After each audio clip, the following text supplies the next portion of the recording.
Hey friends, welcome to this brand new part 15 of Cloud GCP Professional Data Engineer.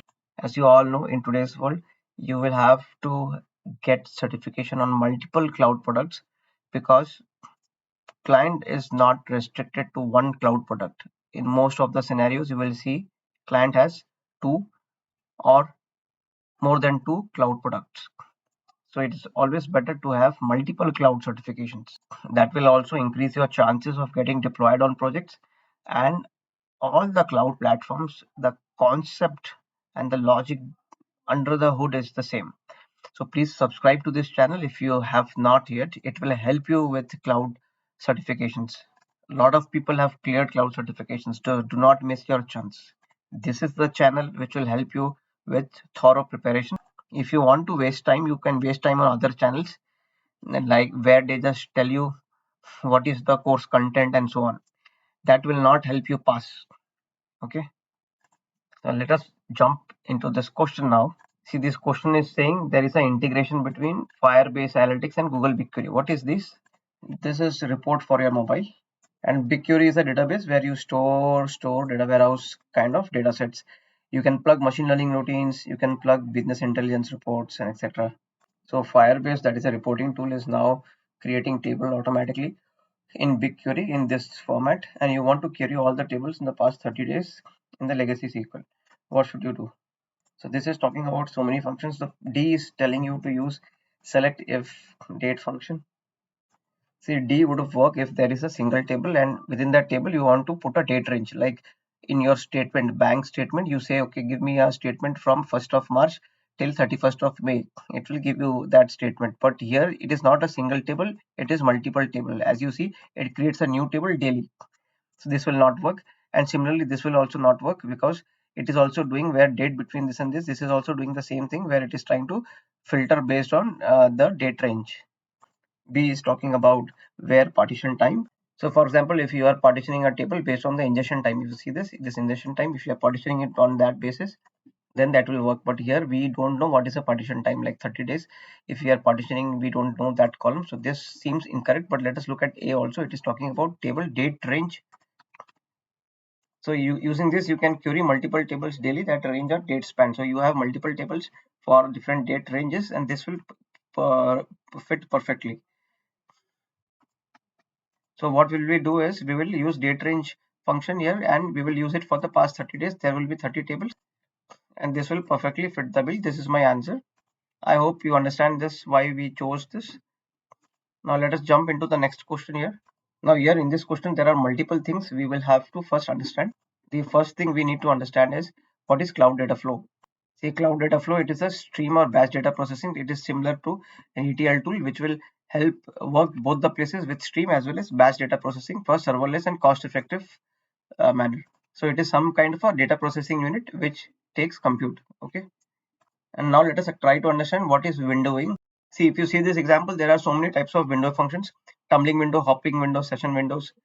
So what is windowing doing is it is dividing the collections into logical components.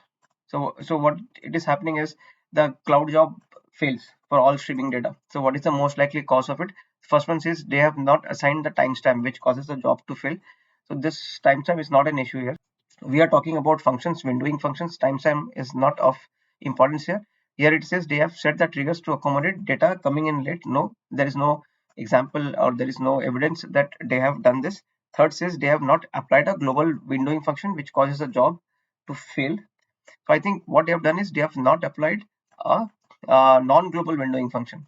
So this would be my final answer, and this will cause the pipeline to fail.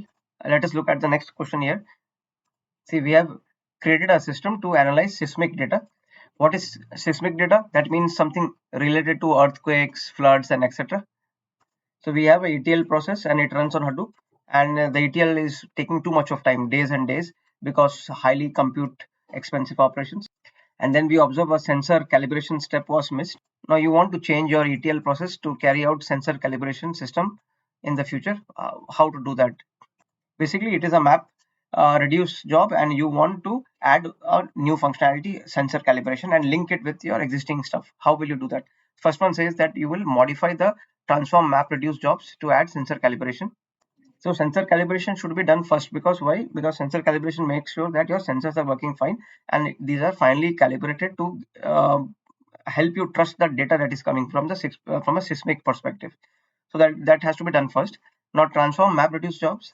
See, transform is just used to transform a data set. For example, you have a set of mapping rules that will help you, but in this case the calibration step, it is just about whether the calibration has been done or not. It will not impact your transformation stuff. This is wrong.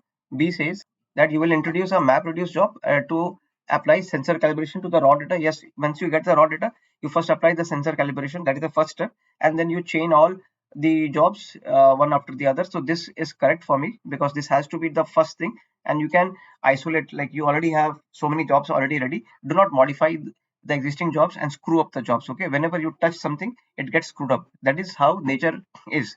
So if you try to touch something and make it work, it will never work, or something else will get screwed up. So create a new map reduce job, and then you link it to the other jobs. That is the best way to do it. C says, it is saying that you add sensor calibration to the output of the ETL process. No, boss. Sensor calibration, ideally, it has to be done at the, that should be the first step. And then they are saying that you document all the users need to apply sensor calibration themselves. So, come on, man. So this is not even a solution, because if you tell that to do to the business, they will easily get angry on you. So this is wrong.